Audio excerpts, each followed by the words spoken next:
que cette annonce de Michel Barnier, de l'utilisation d'un 49.3, pourrait en réalité être la précipitation d'une nouvelle crise politique dont on n'est finalement pas sorti, mais avec carrément là des nouvelles présidentielles et une démission d'Emmanuel Macron. Avec la remise en question de celui qui a mis le pays dans cette situation et qui est aujourd'hui le point de blocage, y compris pour ses propres amis. Il suffit d'écouter ce qui se dit dans les travées de l'Assemblée. Je vous assure qu'il n'y a plus beaucoup de Ça veut dire partisans. quoi ça? Ça veut dire que les quelques-uns qui sont là, Ça veut dire les que... macronistes, ils croient plus du tout en Macron? Ah, ça c'est clair.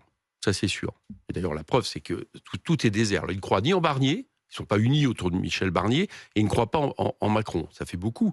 Et donc, le fusil maintenant qui peut sauter pour permettre, y compris, j'allais dire, au pays de sortir de la situation, bah, c'est de retourner devant le peuple et à via des élections présidentielles. En tout cas, c'est un scénario possible. Et moi, je pense que nous, c'est ce qu'on escompte. Je le dis très clairement. C'est-à-dire, on veut pousser à cette situation parce qu'aujourd'hui, on voit bien que tout ça ne fonctionne plus, tout ça ne marche plus. Le peuple n'est pas écouté. Donc, et c'est Emmanuel Macron qui en est le responsable premier en ayant décidé la dissolution et en ne respectant pas le suffrage universel.